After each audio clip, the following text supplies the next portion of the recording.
Hello, hey everyone! Everybody! Today is an exciting day because it's book haul day. That is correct. I love book haul day. Book haul day is great. We get to share all of the exciting new books that either came in the mail or that we bought ourselves that may or may not have come in the mail as well. So without further ado, we're gonna do something new this time because sometimes, because we're very, very lucky, we get a lot of things unexpectedly from different publishers, and so we're going to do a quick run through of all these books that we've gotten that we might not necessarily know that much about, just so you guys can see the title, get sort of an idea just based on the cover of what it is. Yeah. I'll try to tell you what kind of, like, what genre it's in, but that's as far as that's going to go. The first thing I have to show you is from Macmillan. It's specifically from Swoon Reads, and it's an arc of If It Makes You Happy by Claire Kahn, and this is a YA contemporary. She actually has a book from last year. I don't remember what it's called, but I haven't read that book yet, so I want to read that one first. But yeah, got this one in the mail. Cool. And then also from Macmillan, also from Swoon Reads, it's Mind Games by Shauna Silver, which looks sort of sci-fi to me. Sci-fi. Sci-fi. And then we have, also from Swoon Reads, The Ghost Seekers by Devin Taylor, which I don't know if it's horror. It kind of looks like it's horror. I mean, ghosts. I know, right? It's got like a submarine. It's a book too. Is it? Yes. Interesting. Then we have Switchback by Danica Stone, which is also Swoon Reads. These are basically all Swoon Reads titles, and this is a YA contemporary. Then we have The Pursuit of Miss Heartbreak Hotel by Mo Bono, and also a contemporary. This one is by Henry Holt and Company. Then we have How the Light Gets In by Katie Upperman, also a Swoon Reads book. Definitely a YA contemporary, just judging from the cover. And this really unexpected copy of Go High, The Unstoppable Presence and Poise of Michelle Obama, which is edited by M. Sweeney. And I think it's just a bunch of Michelle Obama's most famous quotes with pictures also from when she was the First Lady. Oh, that's lovely. Yeah. So what have you got on your pile of books that we don't really know? We split up the pile of stuff that came in. So we got a couple of books from Knopf. One is The Immoral Code by Lillian Clark. It feels like one of those contemporary... Maybe a mystery? Yeah, All's Fair in Love and Cyber Warfare. So it's probably one of those kind of modern-y kind of things. Payback's a Glitch. That's the that tagline thing though. There. I know, right? And another one called No One Here Is Lonely by Sarah Everett. That one sounds like a contemporary. It's definitely a contemporary love story, I feel. Look, it also has like the pixelated. Yeah, so Knopf's really kind of capitalizing on maybe some kind of maybe techno, like the digital stuff. Digital, kind of life involved. Okay, this next one is from Athenaeum. Yes, that's Simon and Schuster, I think. Oh, it's an imprint. Okay, there you go. And it's Barely Missing Everything by Matt Mendez. So very it's like bright one of those, colorful. I know, it feels like one of those coming-of-age tales. I was about to say, that's what it sounds people like. growing up in like the far edges of wherever. Yeah. And then just trying to grow up. And then we have, A Smoke and Summons by Charlie Holmberg. We actually talked about that in another video, another haul. Yeah, and so we're just going to, switch out our arc for this copy. Because it's pretty lovely, like shiny and glossy. So yeah, this is on my pile. Yeah, that's, I think, on your pile. And then, two from Tor. One is in the... More from Tor? Sorry. It's been a while. One is In the Woods. It looks like a horror. That looks like a thriller one. Something in the woods, something unexpected, something deadly. Dun, dun, dun. I am, so it's either it's a human being or it's a kind of creepy monster. So probably that's always a creepy cool. monster. How much are you willing to bet? I'm betting for monster. And then by Evie Minieri, it's called Strife's Bane, book 3 of the Shattered Kingdom series. So every so often, yeah, it's a cool cover. We every so often get these book 3s. So we'll see if this actually looks good. The first book is called Blood's Pride. The second book is Fortune's Blight, if I'm reading that correctly. So it looks kind of cool. Girl's got a nice tattoo on her face, indicative of lore. Yes. So we'll see how that goes. Sounds like a plan. So those are all the books that we quickly wanted to run through. We're very grateful to all of the publisher friends for sending them to us. And they're either going to find new homes on our shelves or with other people who are very excited for those books. Agreed. All right. So quickly, I'm going to run through all of the review e-books that I got, because I have a few. So first is Passion on Park Avenue. That's by Lauren Lane, and it's the first book in her new series, the Central Park Pact series. And the entire premise is that these three people meet on the day of the funeral of this guy they were all seeing. One was married to the guy, the other one was in a committed relationship, the other one was sort of just, dating. And they end up becoming friends, and they make a pact to prevent themselves from falling in love with people like the jerk that jerked them around. And this story focused specifically on Naomi, I want to say, and she is like an entrepreneur. She has her own business and her own company, and she has spent most of her life trying to prove that she can rise above her original circumstances, which were not necessarily very favorable. By some chance, her mom applies on her behalf so that she can go and live in the building that her mom used to work as a housekeeper at, and that means she has a run-in with the family that her mom used to work for. Oh, dear. And they did not part ways on good terms. So to have her like butt heads with the dad and the son, not cool. Not the best situation, especially because the son has grown up to be incredibly attractive and is incredibly nice as an adult. And so you can imagine where things go from there. And then I have Serious Moonlight by Jen Bennett. That's a YA contemporary, and it is set at a historic Seattle hotel, and these two co-workers decide to team up to investigate the mystery of this reclusive author and who that author might be meeting at the hotel, which sounds really good. And then there's Hope and Other Punchlines, which is about Abby. She was captured as a child in a very, very well-known 9/11 photograph, and so she's kind of trying to escape that reputation that she's gained from the photograph by secreting herself away in a summer camp as a counselor, except that she has a fellow counselor at that camp who actually knows who she is and whose life was also very much impacted on that same day. Oh, okay. That's a good thread. Then we have Love from A to Z, which is by S.K. Alley, and this is also a YA contemporary. This one involves two individuals who form an unlikely relationship. We have Zainab, who is kind of mouthy, and she gets grounded for talking back at her teacher, and so she has an early spring break because she's suspended from school and goes to Qatar, and she crosses paths with Adam, who is recently diagnosed with multiple sclerosis and has not said anything to anyone, and who is trying very, very hard to keep control over the other things in his life. Next contemporary is There's Something About Sweetie, which is by Sandhya Menon, and that is the companion novel to When Dimple Met Rishi, which was from like 2 years or so ago.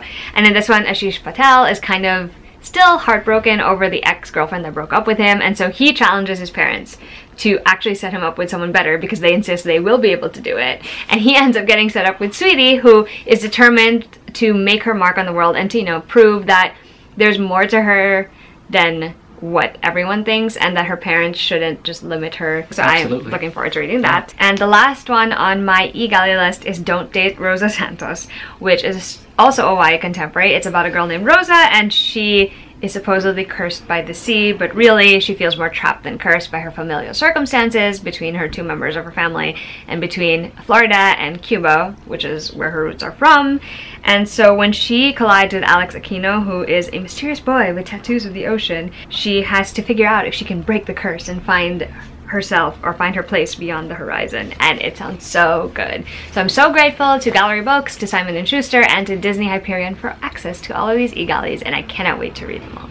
Awesome. Somebody contacted us. There was an author named Kelvin Fernandez who basically just asked, hey, could you review this book? And the book is actually called The Many Adventures of Peter and Phi, Volume 1, Homecoming. Cool. So it's one of those kind of high fantasy-ish, I would assume middle grady books where you've got, you know, two friends sort of working together through a world of magical beasts and magical things. So looking forward to reading that. So now moving on to the review books that we received in physical form that we're going to talk about a little bit. I'm going to kick things off by talking about Going Off Script, which is by Jen Wild, and this came from Swoon Reads. And this one is about Bex, who ends up getting an internship for her favorite TV show. And so she kind of gets frustrated because she wants to be a scriptwriter in the future, and she pens a script, shows it to the head scriptwriter, only for the head scriptwriter to sort of take that script and market it as if he had been the one or she had been the one to write it. And so Bex has to deal with all of that drama. Next, we have a book that I'm very excited about. It is Somewhere Only We Know by Maureen Gu. It is essentially about two people. It's about Lucky, who is a big K-pop star, and she's about to make her debut on The Tonight Show, but really all she wants right now is to find a burger. And then there's Jack, who is sneaking into the fancy hotel where Lucky happens to be staying because he's on assignment from his tabloid job. And so their paths cross and things happen. That's kind of cool. Also, like, I just really, like, every time I see the title, I just sing the song in my head, which... What's new? Princess and the Fangirl, where it has 2 points of view. It's Jessica Stone, who is determined to escape the confines of her role as Princess Amara in a very, very famous franchise called Starfield. And so Imogen, who is a big Amara fan, wants to save that character, and so their paths cross. They do not like each other, but when a script is leaked from the Starfield show, these two must pull a switcheroo of sorts and figure out who the culprit was, and it sounds like so much fun. Geekerella, which is like the first book with the same like fandom and everything in it, was amazing, and I cannot wait to read this one. Next we have The Merciful Crow, which is by Margaret Owen, and this is from Henry Holt. There's Phi, who abides by one rule, basically just look after yourself, and so she is sort of the head of a crew called the Crows, a caste of undertakers and mercy killers. They're called to collect the royal dead, and she's expecting to get paid so that they're all like kind of settled for life, but then she finds out that the prince has faked his death in order to escape a ruthless queen. And so she teams up with him to help him out in exchange for him protecting the Crow caste when he ascends to the throne. Then we have Waiting for Tom Hanks by Carrie Winfrey, which is from Berkeley. This is, as you may have guessed, a romantic comedy. In book form. The main character Annie is obsessed with rom-coms, and so she dreams of basically living out her own version of it, but what if everything doesn't go according to what the script says? And so I'm very excited for this. As someone who loves rom-coms, I am so excited. That is true.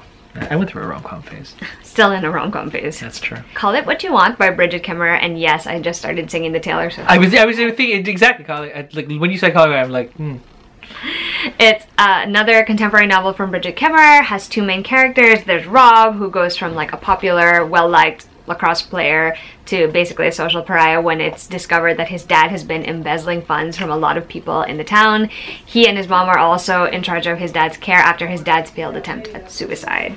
And then there's Megan, who's kind of an overachiever but also has a secret of her own and is also keeping secret the fact that her sister has come back from college pregnant. And these two end up becoming partners for a calculus project, and stuff happens, is basically all I know. Next is a book called One Night at the Lake by Bethany Chase, which is from Ballantine Books. This is a book with two timelines in it. The first timeline is when Leia Tesaro goes with her boyfriend Oliver to their families, to Oliver's family's vacation house on the lake.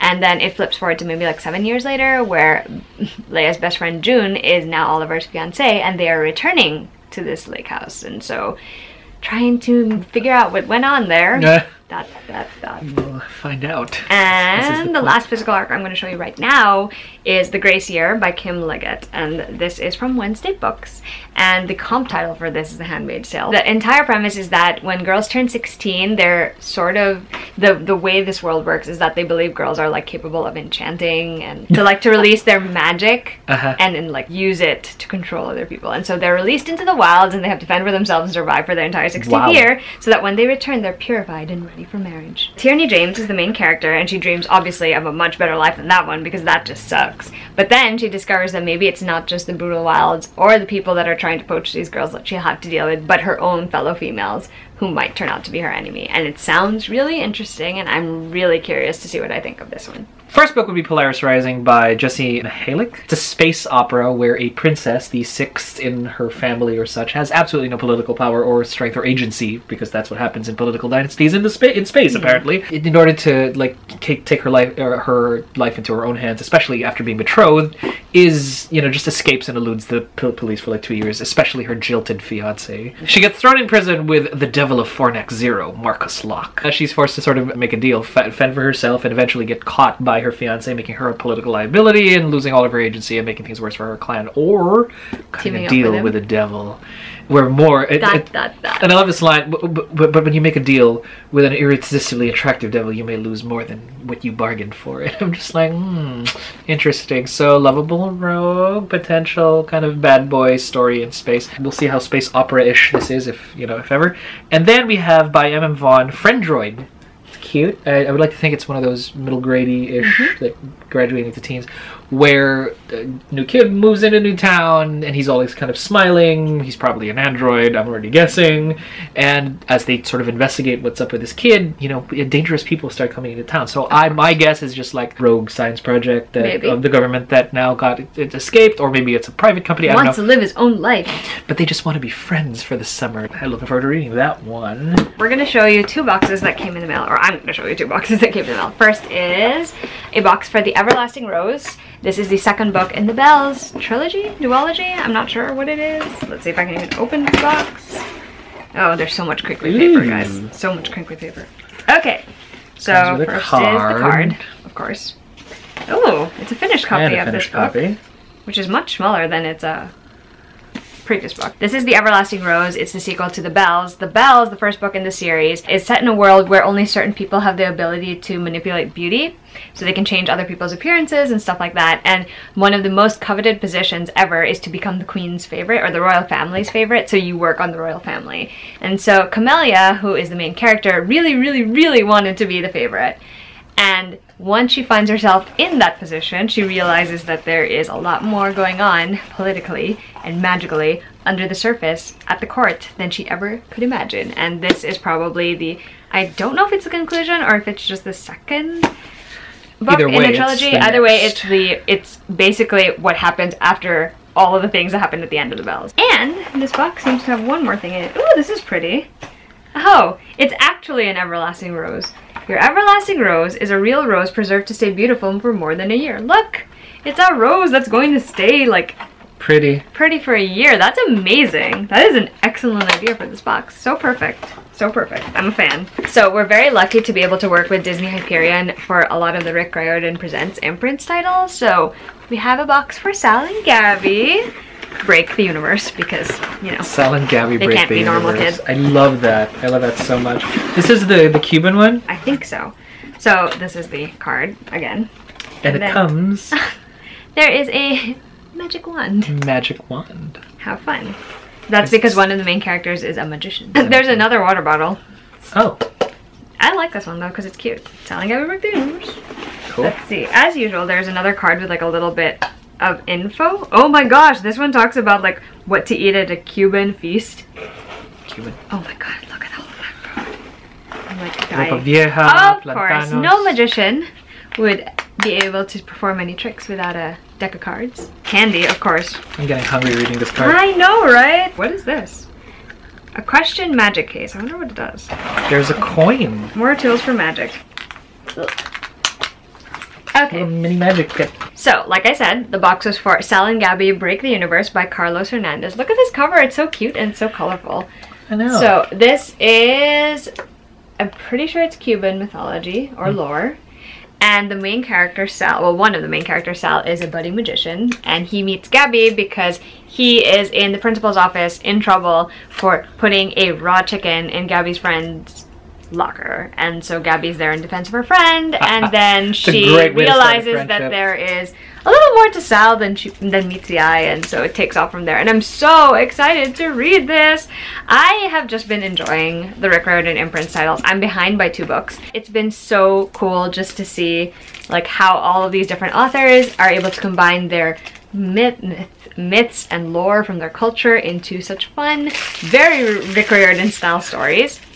I bet Mac and I Which can is do it accessible. too if we want to try. Oh, if we wanted to try, boy, oh boy. I actually really genuinely want to try that. So I'm just trying to think of like a way to make our like Filipino mythology kind of a little more not dark and does not involve the like, disemboweling like things. Disemboweling things. Or just like people getting lost because of like the, you know, white ladies and the thing. It's there's a lot of which is, by the way, colloquialism for like a ghost that just appears who's just all in white, hence white lady. And now we're gonna move on to books we acquired because we bought them or got them from friends. Right. So I'm gonna start with a finished copy of Watch Hollow. So Greg Finara was very, very gracious to send us an actual finished copy now that the book's out. Watch Hollow is about a brother and a sister sort of reeling from the loss of their mom who had previously passed away because of cancer, and they're in debt because of that until a mysterious offer to fix the clock at some random manor, because their dad's a clock like smith or whatever that is. Maker? Clock person. Clockwork?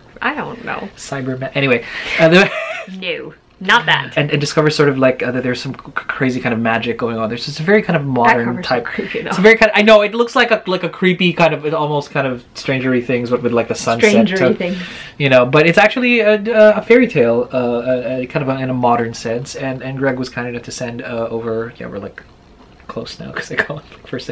Greg Finara was fine. I do that all the time. Right. Greg Finara was kind enough to send us a finished copy after we'd reviewed it on the blog and the vlog on the booktube. And so that ends my bit now. Yeah, we're about to go down Alexa bought things lane. Well, not just bought things. There are 2 things in here that were gifts from other people. But to be fair, in my defense, this is actually less than I bought last month, so that's an improvement. It is. Okay, there is one ebook that I'm going to mention because I've already read it. It's The Risk by Elle Kennedy, which is the 2nd book in her Briar U series. Mackie watched me read this one because I was really loud about it, and then I started crying over it, and it was great. It was amazing. It essentially follows 2 main characters. There's Brenna, who is the daughter of the coach of the Briar hockey team, and she is determined to snag this internship that would be like a once-in-a-lifetime, very good career move for her because that's what she wants to do in life, to be a reporter and talk about hockey and all of that because she's passionate about it. Awesome. But the problem is the guy who's doing the hiring is kind of a misogynist, Oh. and the only thing about her that interests him is that she has a connection to Jake Connolly, who is the star forward of the Harvard hockey team, which is the rival of the Briar hockey team. Here's the thing, in order to, you know, better her chances, she decides to tell a little white lie, which is that she's in a relationship with Jake. And so when she goes to talk to Jake and to get him to, you know, agree to pretend here it is to be her boyfriend, he agrees to go on fake dates with her, but on one condition, and the condition is that for every fake date, they have to go on a real one. God, there it is. I mean, like, honestly, that's like shipper trash fodder, at least in my opinion, because I was shipping it so hard from the beginning. Yeah. It was great. My friend Lily gave me a copy of The Weight of Our Sky by Hannah Alcuff, and this book is set during the time when there was a war between the Malays and the Chinese in Kuala Lumpur. Oh, gosh. And then the main character and her mother are separated, and so she has to figure out a way to reunite with the one person she can't afford to lose. This book, The Wise Man's Fear by Patrick Rothfuss, is actually the sequel to The Name of the Wind, which I read in January. It kicked off my year. Absolutely loved it. Cannot wait to dive into this one. I'm still mad that the edition of the first book that matches this is not currently in stock. It really annoys me. Basically, the story of The Name of the Wind is that it is Kvothe, the main character, retelling the story of his life to a chronicler, and yeah, it continues in this book and I cannot wait. A book I did buy was Kings of the Wild by Nicholas Ames. This is about a band of mercenaries. They used to be like very well known, very famous, but now they've all kind of gotten old and fat and, you know, been out of the loop for a while. And the band has to get back together in order to rescue one of their former bandmates' daughters who is stuck in a city that is besieged on all sides. And it sounds really fun. I know Holly from Holly Hearts Books really likes this book, and Kristen and I are buddy reading this one, I think, next month, so that'll be exciting. Next, we have Sinner by Maggie Stiefvater, which is the spin-off / fourth book of the Wolves of Mercy Fall series, and it follows two characters from that series, Cole and Isabel, as they make their way to LA. I love Cole a lot. Like, from the moment he shows up in the Wolves of Mercy Falls original trilogy, he was one of my favorites because he's kind of like, he's a mess, really. But the kind of mess where you just like, we want him to like get better. And so I really enjoyed this. I also got to see Maggie at an event, so it's actually signed. Ta-da! That was a lovely event. Yes. I wasn't there, but I've heard so much cool stuff about it. Also, speaking of signed books, I got to attend the launch event for The Art of Losing by Lizzie Mason. It's also signed. Ta-da! There's like a little letter there. Lizzie is someone I actually met because of book blogging, and it is so incredible to actually be able to hold her book in my hands. It's like a baby. I know! This one is about Harley Langston, and she is dealing with her anger over her sister cheating, her sister and her boyfriend cheating on her at a party together, and the fact that she feels guilty because she was supposed to stay and drive her sister home, and instead this ex of hers who was drunk drove the sister home, and now the sister is in a coma because they got into an accident. She has to deal with a lot of things, and there's also a lot of personal things that she's going through that she's dealing with, and it doesn't help matters that she also reconnects with a childhood friend and next door neighbor of hers named Raphael. So there's a lot going on in this one. I haven't fully reviewed it on the blog, but I'm pretty sure I included it in a wrap-up already. I will link to it down below if I can remember which one it is. It was good. It was a great character study. I really enjoyed getting to know Harley, and I'm so excited to see what Lizzie does next. Next, we have a finished copy of The Blood Spell by CJ Redden, which I have definitely talked about in a reading wrap-up because it's so good. It's basically a Cinderella-inspired story, and that normally wouldn't get me because I'm not a huge Cinderella fan. Like, it's fine, like, it's good, but like, but the way she did this one was so good. The main character, the Cinderella character, is named Blue, and she has magic in her blood, which she has to hide because technically that's not really like a thing in their kingdom. But she's determined to do what she can for the poor and the sort of forgotten people in her city. And then she happens to be friends with the princess and also the crown prince named Kellen, who has returned from boarding school in order to do what he has to in order to ascend the throne and take his rightful place as the king, but that also means choosing his future wife from all the noble families. And so those problems actually pale in comparison to the fact that someone is kidnapping people from their kingdom and dark magic is afoot. And so these two tentative friends have to team up together in order to figure things out, and that friendship turned into something more. Oh, that's gorgeous. Okay. It's so great. Next, my friend Lauren from Fiction Team. Incredibly generous, and she sent me a copy of the 10th anniversary edition Thanks, of Lauren. Bones by Cassandra Clare. Funnily enough, I was telling Mark, I'm like, you know, a part of me really wants it because it's really pretty. It has really great illustrations in it, which is pretty cool. In case you really have no idea what City of Bones is about, it is essentially about Clary Frey, who discovers that there is a total fantastical underworld in New York City where she lives. Deadlier than most would think. Yes, and she is actually a part of this underworld, although her mother kept it from her, and the only way for her to rescue her mother, who gets taken at the very beginning of the book, is to find her place in this world. Lots of things have ensued. Talk to Shadowhunter Treasure for more details. Oh god, yeah. It's a paranormal romance. It's the 10th anniversary version of this thing. Cassandra Clare just basically blends a lot of favorite paranormal tropes and creates fan fiction tropes and puts together a spectacular world that I apparently now trash for. So that's a great way to live my life. Apparently. The last 4 things I'm going to show you very quickly are actually very exciting for me because I purchased them in preparation for OTAKUATHON, which by the time this video goes up, it'll be over. Manga haul, mini manga haul. So first is volume 16 of Yona of the Dawn. You guys have probably heard us talk about this, but Yona of the Dawn is about Yona, who at the very beginning has her kingdom basically ripped away from her. Her dad is killed, all usurped by her cousin. And so the only way for her to gain her rightful place back and to win back her kingdom is to summon the 4 legendary dragons. And that's really what's been going on since then. I don't know anything about what's happening right now. That's the latest volume in the series. We're so happy that these volumes keep coming up because when we found out that maybe the anime like stopped at a certain point, we're like, we need more. So I know, it's such a great anime, guys. Still recommend it. And look. Hack. Next is volume 2 of Dream and Sun. I actually have the first volume of this. This is by Ichigo Takano.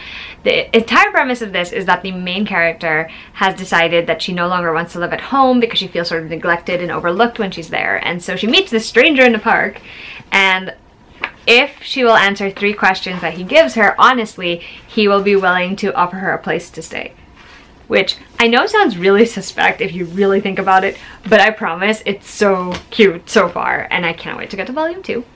And then I have 2 volume 1s for you. First is Library Wars Love and War, volume 1. This is by Kiro Yumi, and the original concept is by Hiro Arakawa. This is very similar to an anime Mike and I started watching. I actually can't remember if this is the exact anime, but the main character in this one wants to be part of the library special defense force. Wow. Because the government has decided they're going to get rid of books that are deemed unsuitable, and so she wants to help protect the books. Anyway, weaponized guerrilla librarians is a very appealing concept. In this one, she literally has just joined them and is being trained by a grumpy person, which...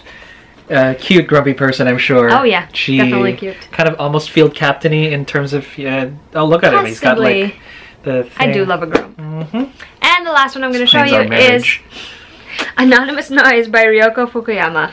This one has a really cute premise. I actually hadn't heard of it until Kristen told me about it. So I don't know how to pronounce the main character's name because normally I would go straight for Nino, but it's not Nino, it's Nino. Nino. Anyway, Nino has this childhood friend named Momo, and Momo moves away, and so her heart is broken by that. She also makes another friend later on. Same thing happens. The friend moves away. And so the one promise that she makes to both of them is that they'll find her, like, they'll all find each other again, and she just has to keep singing and using her voice. Oh, no. I love it so much. That premise is so great, and I'm so excited to read it. As we speak. As a singer that speaks to me. As you can tell, I was very excited about my manga. Very excited. I mean, the OTAKUATHON is shaping up to be something really, really cool. I will predict that I will read more manga than I thought I would have, but it will not be the manga that I planned. Yeah, I feel like that's what's going to happen to me too. I mean, if I binge the entirety of Yona of the Dawn, it's not my fault. It's not my fault. Absolutely. Anyway, so we're going to leave it at that. If you have any questions about any of the books in this haul, feel free to ask. If you have also acquired any of the books in this haul and you're excited about them or have already read them before we did, do tell us your Especially thoughts. the unsolicited, no, especially the ones that we just sort of randomly got. And if you guys have any opinions on those, we're happy to, you know, take a double take and give them a shot. So let us know. Yes. And feel free to tell us what you guys got. What was the most exciting thing you got for the month of February? I would love to know. I know, it's so nice to, and only because, you know, there's a hint of like, what did you guys get? Yeah, there's like just like a joy Sharing to is that. Caring. It is. It's fun. Anyway, so there. Till the next time, friends. Bye!